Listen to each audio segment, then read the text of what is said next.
to have the conversations that impact organizations and to deconstruct the issues. In this way, companies can better understand the problems, where they stand, and how we can help. Each month, on the last Wednesday, we delve into defining an aspect of allyship and diversity. Tune in as a team and make it part of your monthly staff meeting. Now for the show.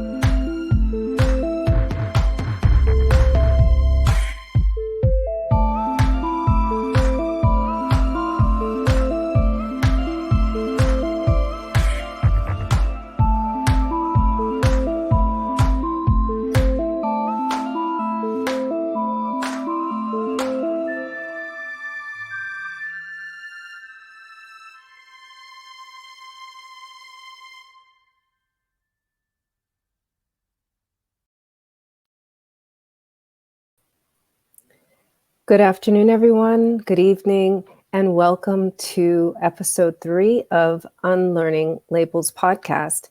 Tonight, I'm here with Peter Griffiths and Mira Griffiths, and we'll be speaking about hate speech in the global workplace. You want to kick us off, Peter? Yeah, I really want to just share, this is the European Council Committee's view on what hate speech is. I thought I would read this out because I thought it was quite interesting. And it was quite a clear explanation of what it consists of, because some people are like, what is that, It says all forms of expression which spread, incite, promote or justify racial hatred, xenophobia, anti-Semitism, or forms of hatred based on intolerance, including intolerance expressed by aggressive nationalism and ethnoism and discrimination. So what does that actually mean? Should we unpack that? I think that's a great place to start. Mira? Yeah, and I could probably go with the personal experience, I guess, here, because probably not the only one, probably everybody experienced it in some way, one way or another. But just this morning, I was looking at the Facebook feed of what is happening in Croatia at the moment. And so Croatia and Serbia were in a war. Actually, Serbian people living in Croatia and Croatian people were in the war, and then it escalated even more, and let's not go there. But so it's been, 25 years since? And I'm looking at these posts, and because government wants to get people to start being more inclusive. So in some areas where Serbs are minority in Croatia, where they live, they have put the signs in Cyrillic as well. So it's double lettering. And so, and then people have started complaining about it. There was lots of hate speech online. There was, what did we fight for? What is this? Go there and destroy it. Nobody's going to impose this on us. Who do you think we are? So I think, and then that affects everybody else living in the area, people going to work over there. And what I think should happen is government really addressing this. As if you're looking at this as a company, when there is certain situations like this happening within the company, you need to address it. You can't be quiet, because I do understand why people are feeling the way they feel, but it comes from misunderstanding. It looks personal to them. So it really needs to be addressed and deconstructed in order for everyone to feel safe. People that are using hate speech, that they feel threatened as well, I think. And this is the reason why they do it. Some part of them feels threatened. And then they're being violent towards others. So if it's not addressed, it just becomes a really toxic situation where However, these conversations are uncomfortable. And because they're uncomfortable, people don't really like to go there. So they'll go, if we leave it, it will pass. But it's been 25 years for this particular situation and hasn't passed. So, if in company somebody doesn't talk about it, it's not addressed, things are not talked over, understood, it can go up to 25 years unless company disappears because of it in the future. So I don't know, it's just my take, just as an intro. I don't know. I hope I wasn't too far. No, I love the way you presented it. And there's like two things that come up for me. First of all, with current events, right? So you said it's affecting people that are going to work, right? So when they get to work, they've got this like emotional baggage, right? Mm-hmm. So as an organization, what are you doing about that? Are you welcoming in your employees, recognizing the like not just the political state of the company, but like of the country, but like the actual commute of your employees to work, right? What are you doing to allay their fears and discomfort so that they can do their job and be present? And then the second thing that, comes up for me as I'm listening to you, definitely, if this was just a company, yeah, that company would not exist. Because like 25 years, seriously, no. It would, like, the company would vanish. What I'm hearing? Yeah. Yeah, what I'm hearing? It seems like a lot of this can be, the root cause of it could be coming from fear, right? And again, I'm just for people watching or listening, I'm not condoning any of this at all, because usually when someone is targeted, they're completely caught and destabilized and caught off guard, right? It happens and you feel super uncomfortable, and then it has an impact on that person, which is detrimental, right? But I don't know, it just sounding from the example Mira gave, there's a lack of awareness, there's a lot of fear. And again, the fear, I'm guessing here, can come from the media, from other colleagues, from social media, which can be very divisive, right? So it sounds to me like to really chip away at this is to really just allow a safe space in your workplace, in your community, where it's okay to talk about it, because it is uncomfortable. And I have to concede, until I understand the particular situation or the challenge, yeah, you are a little bit uncomfortable because you don't have all the information at hand. But that's okay too, because if you're curious and you're willing to listen, because you don't fully understand the situation, therefore you're going to be gifted with new information, and you're less likely to be fearful, because surely fear stems from disinformation, and as I said, doesn't it stem from a lack of information as well?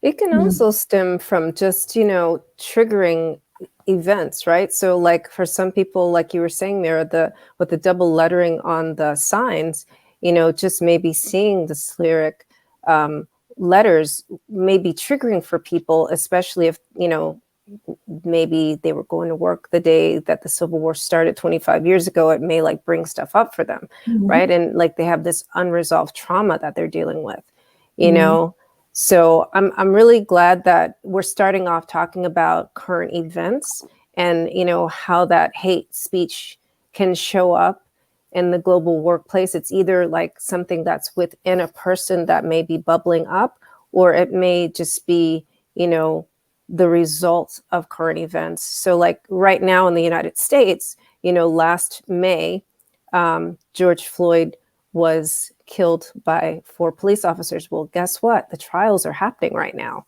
And so that, again, that's a triggering event. There are a lot of people that still haven't overcome that trauma. And now they're broadcasting the trial. And I don't know how they're going to do this. It appears that they're doing one officer at a time. There were 4 officers, right? And some of the witnesses were kids, as it turns out. So they had a teenage girl and a child on the witness stand yesterday. And so just people watching that, it's like, again, same thing, right? It's like, to Peter's point, this is more of like a social media or media in general influence. And so their commute to work, right now, a lot of us are on Zoom. Some people are actually going into the office. They have that weight on their mind, and they may go back to 10 months ago. Where were they when this happened, And so what are companies doing to, like a year later, to help employees? I know back then it was all the craze to like have those conversations, but like, is that really necessary? It's almost like rehashing, reliving, and, resparking that fear and anger instead of. I was in an interesting event last night where we were invited to lovingly witness each other's experience. So what if organizations offered something like this? It's interesting because it looks to me that, when we start the fear of where there is some kind of echo. Can you hear it? Not anymore, because that was my fault. Okay. It was. So what happens is that when people are triggered, it's usually because I can't be myself, and I'm being oppressed here. So whether you are the one that hates or the one that is being hated, you're in the same position. So you're being oppressed. You're not allowed to be. You think you are not allowed to be who you are. And because something like this is either triggered or you've grown up with that belief. So what happened with this sign that I mentioned, and it could be, events that are happening in America right now, it's put over there, but nobody was prepared for it. So nobody was explained what it is, what it means. It doesn't mean that you won't have a voice anymore. It doesn't mean that things will happen again. It doesn't mean, and I think there is this, I think organizations often go into change projects and making changes at work, especially when big events like this happen, for example, in America, without explanation. And leaders need to be prepared for it. When you're rolling stuff out, whatever that is, especially with these very personal, very emotional, we are bringing ourselves full to work. Yes, it's work, but you still have your emotions. You're not separated from it. That needs to be addressed. And I'm not sure that this is something that it's really talked or taught through. I don't know, Peter, what do you think?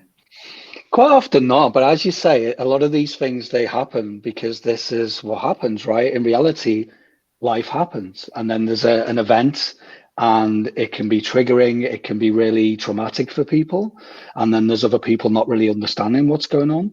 So I kind of get it, and again, I'm not making, I'm not sided with one side or the other, but I think organizations then get uncomfortable because they're like, well, damned if I do, damned if I don't. If I talk about this, we might get attacked and all of this. But we have to be bold, and all leaders need to be equipped with the right skills how to communicate. And it's okay if you get it wrong for people listening and watching, right? Because I had to do this, it just made sense because at the time, the leadership team above me in a previous role, they weren't really saying much. So what I used to do was just ask my team. I would always take the pulse and their temperature check and just say, look, some crazy stuff's happened. How are you feeling? And again, because I knew my people pretty well, right?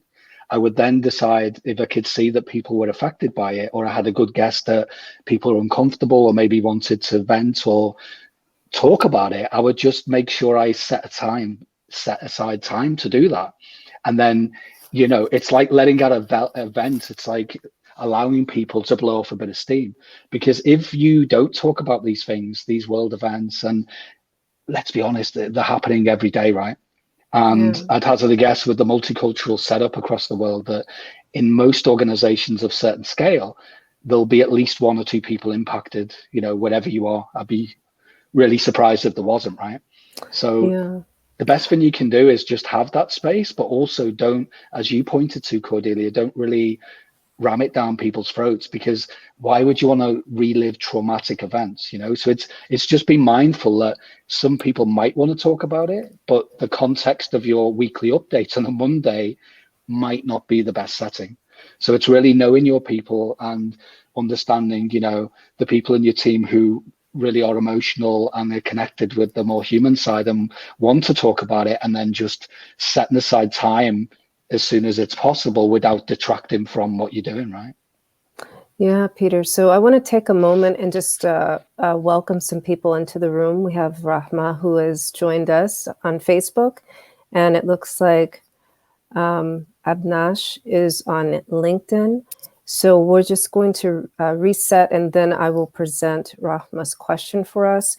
So this is the Unlearning Labels podcast. We go live the last Wednesday of every month. And today we're speaking about hate speech in the global workplace. And so our podcast is really about deconstructing the issues in our language behind what actually causes our behavior and our choices. So, and so far we've talked about two current events that are very present for people in Europe. There's things going on in Croatia that may be triggering from the civil war between Croatia and Serbia 25 years ago. And then in the United States, we're now having the trials related to the George Floyd killing last year. So Rahma's question is, what methods can we use to avoid being triggered?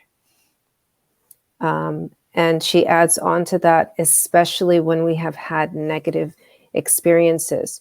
So, as we're talking about having these conversations in the workplace and trying to create psychological safety for our employees, what are some suggestions or recommendations? Let's start with you, Mira. You're both mindset coaches and you work with leaders. So it's interesting, though. I mean, I had to learn a lot myself in order to stop being triggered, and I still am triggered.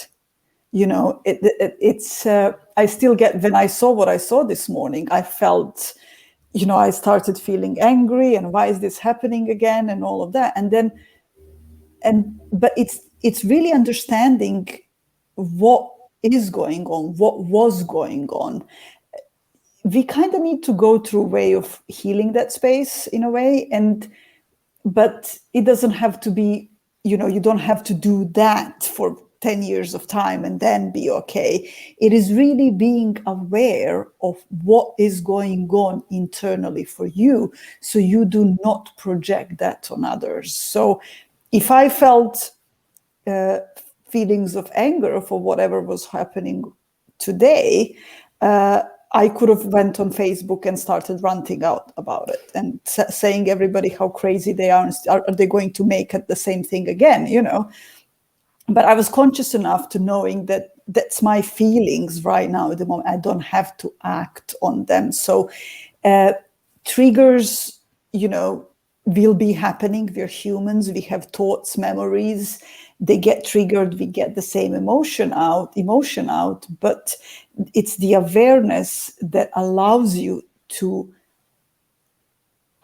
notice that emotion and then not act on it. But what gets you there is really understanding where you are now, what was the past, what can you learn from it, and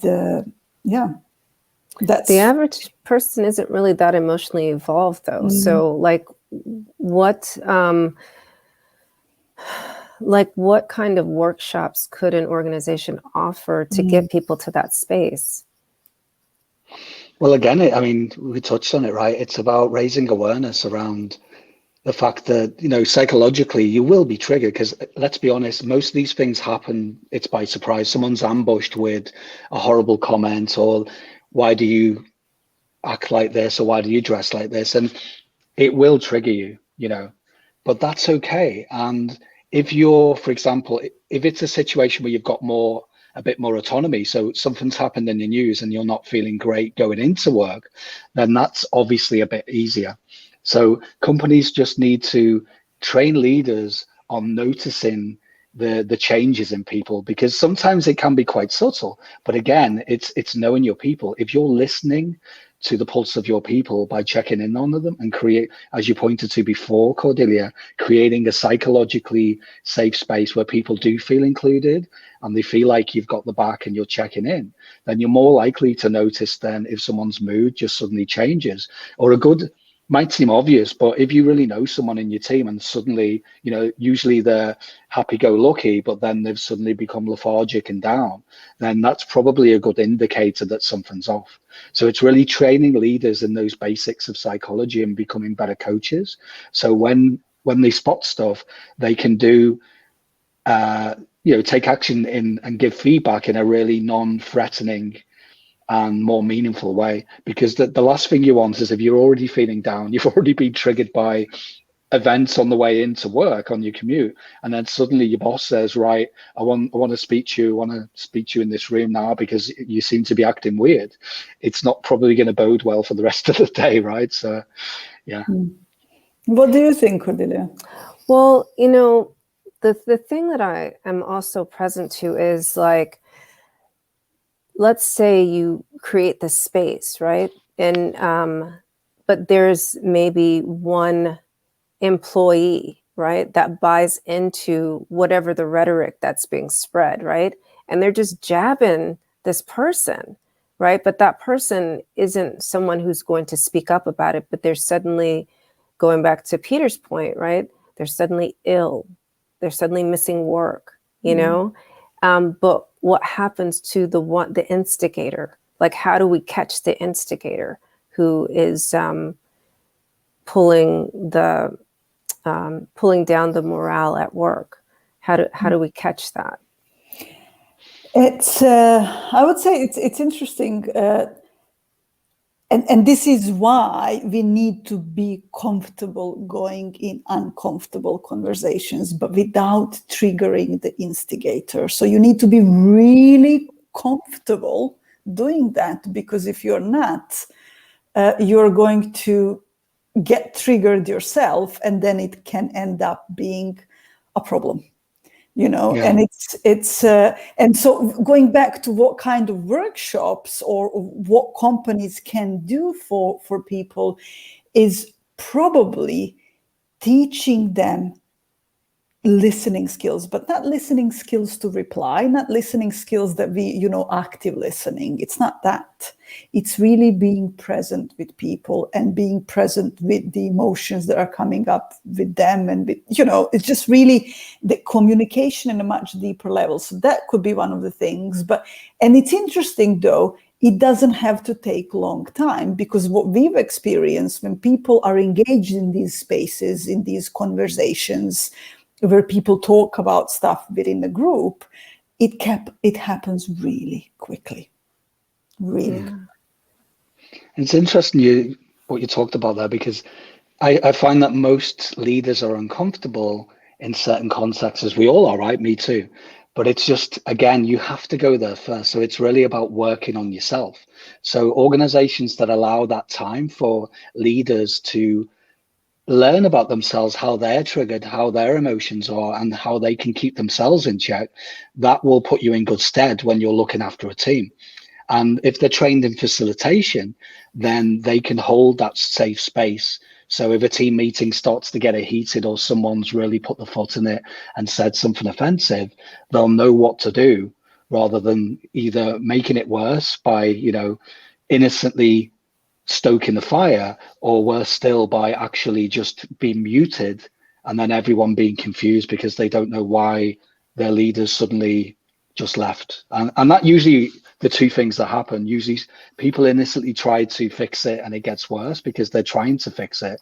And the second bit is when they just don't act at all, because they're also frozen in fear and really super uncomfortable because they don't really have the tools or the language to use, right? Yeah. I also want to just welcome in Brian. Thank you for joining us. And for those of you who are viewing and listening, please feel free to put your questions. We are live on Facebook, YouTube, and LinkedIn. So, and there's 3 of us, so we're manning all. So we will get to your questions. You know, I realized, Mira, I didn't answer your question. We are actually, we are putting together a workshop, aren't we? Right? And so we are offering an opportunity for leaders to have actionable tools to use and implement in their organization. And I'm just thinking that my heart and my mind has really been affected by this event I attended last night. And one of the activities we got to do was to lovingly witness someone else's experience, right? Mm-hmm. Whatever it was that they had been experiencing. And the great thing about it, it was like you said, Mira, so much deeper than just active listening, because at the end of it, we were just appreciating the opportunity to witness that person's experience. And that was it. We weren't like giving feedback. That wasn't the game. So when your intention is to just like fully witness somebody, like it's a whole different dynamic. I felt different. And so, you know, to your point, Peter, this would be a great exercise to start out with leaders, right? Just having leaders do something like this and practice on their leadership teams. And so, yeah, I would just like to take this opportunity to invite anyone who's listening and you're trying to understand what can I do to make the communication in our organization better, you know, to join our event on June 1st. So. It's interesting, though. It was something that I wanted to say, and you just said it. I just wanted to kind of take another spin to it.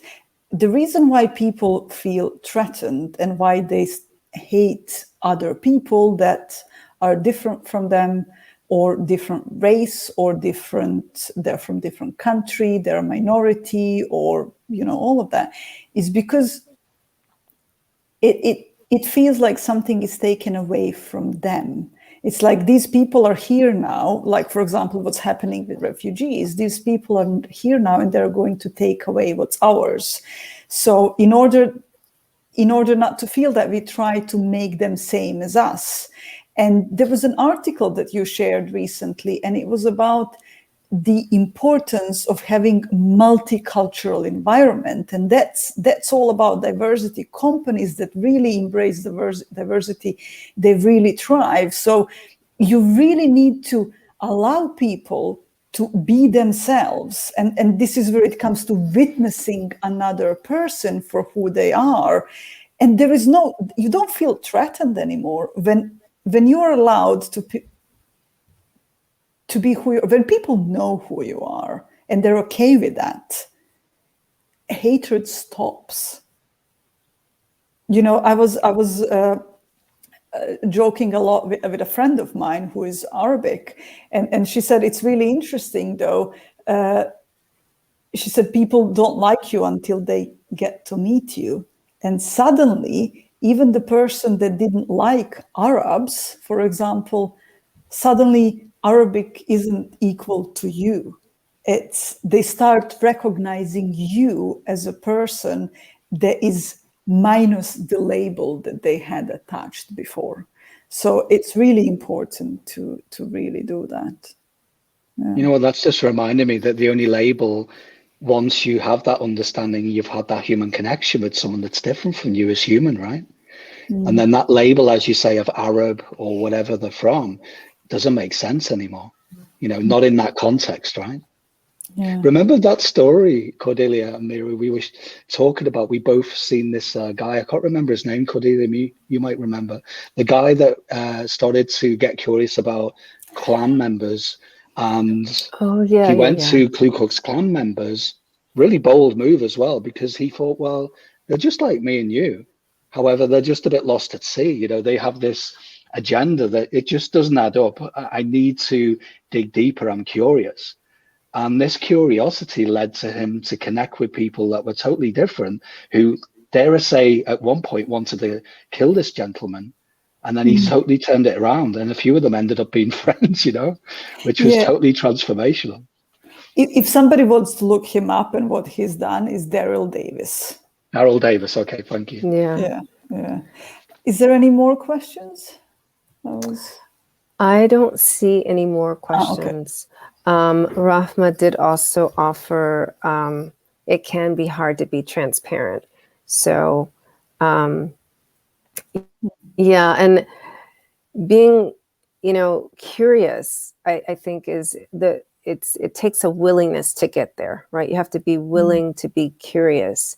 And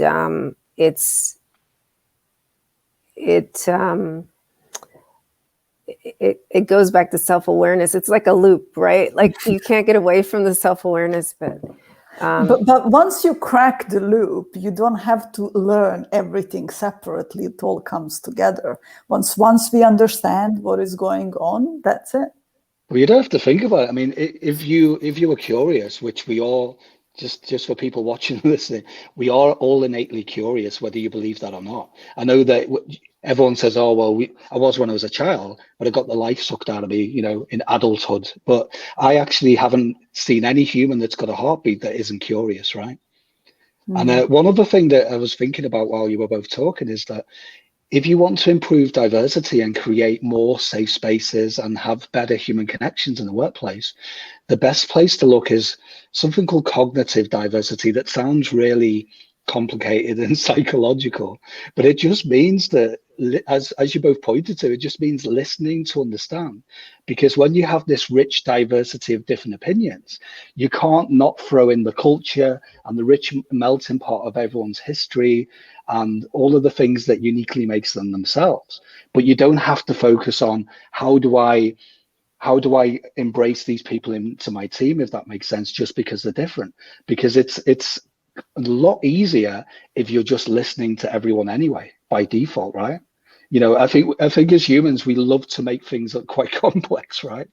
And again, I'm not saying these things aren't challenging, because we have to chip away at these challenges daily, weekly, monthly. It's an ever-going thing, right? We have to keep going with it in organizations.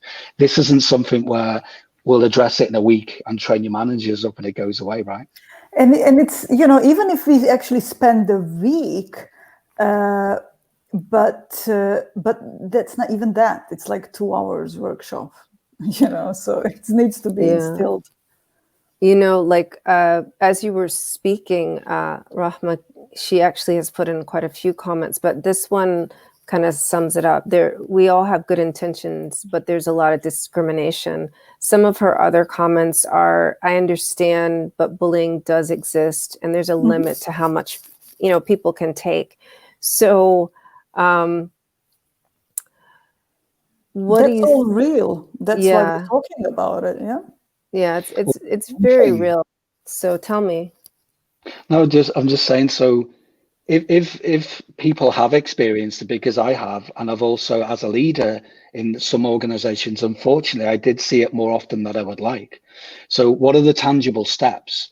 And most organizations, or hopefully they will have this, that the HR function, your line manager, but even if you're not comfortable speaking to your manager, reach out to any employee, and just the minute you share that load, you'll be absolutely amazed at how people will step up. It doesn't even have to be someone, that's even classified as a leader. It could even be another employee.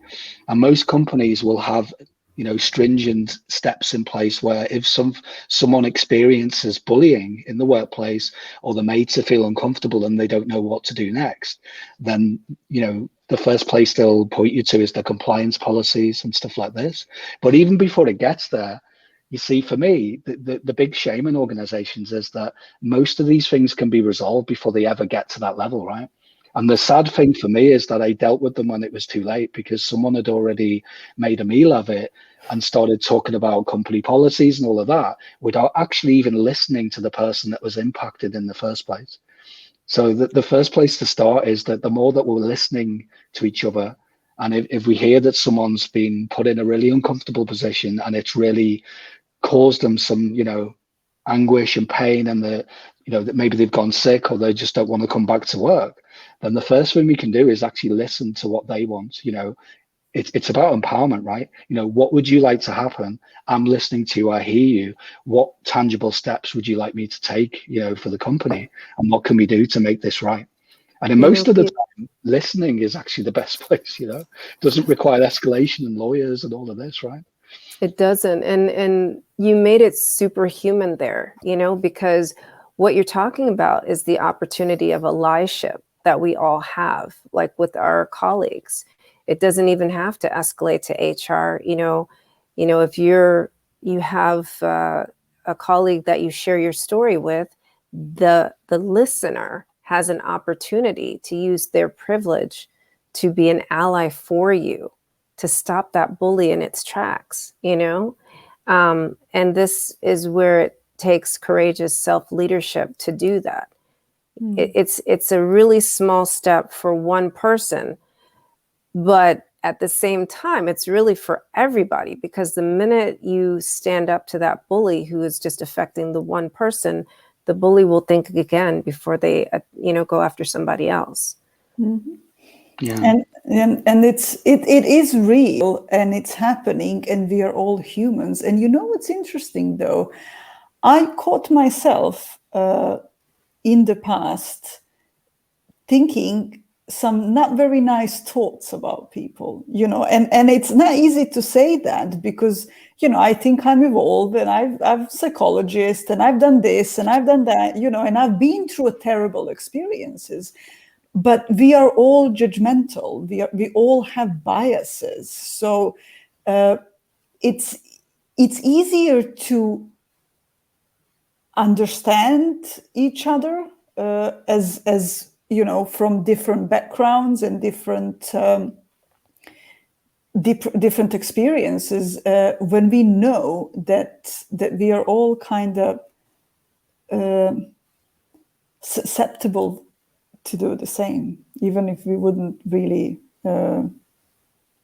think like that about ourselves, if that makes sense. Yeah, we just see yeah. the mirror of ourselves in the other person. That's what you're saying. Again, keeping it superhuman. So really, it looks like the answer to addressing hate speech is being superhuman, like not superhuman, just being human. And seeing just being you. Just being you, and seeing the reflection of your humanity in the person in front of you. And yeah, in a perfect world, that will stop things in its tracks. And then I guess the next step would be taking on and recognizing your own privilege to be an ally, and standing up for your colleagues. Yeah, I think lots of people don't get involved because they don't know if they should. They don't know if it's their place. They don't, they're not. And this is what we were talking about when it comes to why people are reluctant to help, especially if there is a big group around. And it's not because they're bad people, it's because they think, oh, maybe they're looking for others, what others are doing. And if you, as a victim of bullying, do not show that you need help, that you want help, people don't think that you need it. And so it's just human. It's and I think we all do that one way or another. So it's really important. And it's a big step for all of us, asking for help, asking for other people to get involved. It takes huge amount of vulnerability and courage to do that. And it's transformative. Like once you ask for help, if that's the problem, if that's something that you were not comfortable with.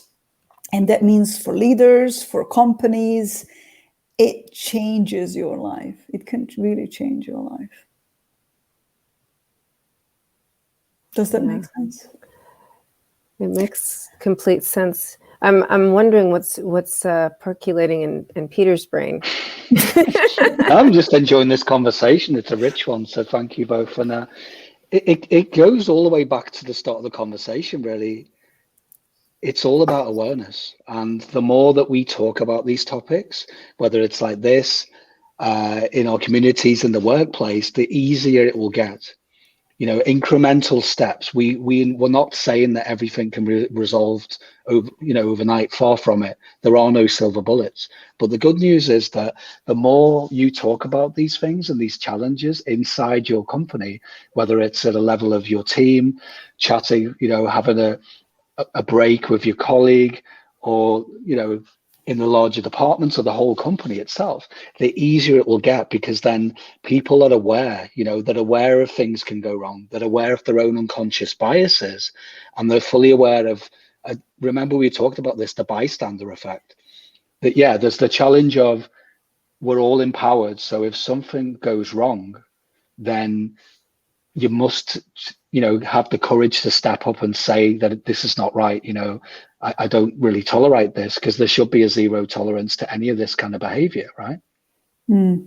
Yeah, that's one of the things that we are saying. We're not tolerating it, but we want to find out how to change it, and to find out how to solve the problem, you need to understand it. But just before we wrap up, the last bit as well is that bystander effect. We all know it's really super uncomfortable. And if we're really honest with each other, we've all frozen at times and wished we've stepped up for someone in the past, whether it was, in the school with the schoolyard bully, to what, situations in our community or in public. But it's the most important thing that every employee should realize, that we all have to take a stand with that. And no matter how uncomfortable, if you see a colleague being targeted and you see that something needs to be done, then the first thing you can do is just have the back. And it doesn't matter what happens after that, because if you take that very first step, you'll be surprised other people will step up as well, because you're actually impacting others and you're allowing them to do the same. Yeah, that's an opportunity to be a courageous leader, isn't it? Yeah. Yeah. So I would like to thank all our viewers and listeners. This is also available on Anchor, or it will be in the next week. You can see past episodes and current episodes on our website, which is www.unlearninglabels.com. And join us tomorrow on Clubhouse, where we are every Thursday at 2 p.m. Eastern Standard Time, 8 p.m. Standard Time, whatever it's called, the new time, change time. So 2 p.m. For New York time, and it's 8 p.m. in Central European time. And so thank you so much. I really love this collaboration with you two, Peter and Mira, because you have such a richness and depth of experience, having worked in the Middle East and, now being basically immigrants, right? In Berlin. You're both immigrants now. And so this is just a really human conversation about the language, and choosing our language differently and changing our behavior. So yeah, these are all challenges that we went through and dealt with. So I've been a immigrant since I was 12 years old. Yeah, but it's a humbling experience, right? To live in someone else's country and just see different perspectives. And I also understand that not everyone has the opportunity to do that, because even living in another country, unless you are forced to, is a privilege in itself. So that's why I always took those opportunities, and I thought, right, let's learn everything about where I am, culture, food, everything, And Cordelia, thank you for what you said, because I think we've learned a lot, all of us together, right? And it's been a rich conversation and dialogue so far, and I look forward to more episodes. Absolutely. So, and thank you, Nadia and Rahma and Brian, and there may be, let's see who Thank you. else. I think that's Abnesh, for being here. And, if this has affected you, if you've benefited from this conversation, please do share with others, and share, like maybe your organization struggles with this, share with the leaders at your organization. So thank you very much. And like I said, I invite you to join us tomorrow on Clubhouse, same time, but on Clubhouse. And have a great evening or afternoon wherever you are in the world. Thank you, everyone. Thank you. Bye. Bye.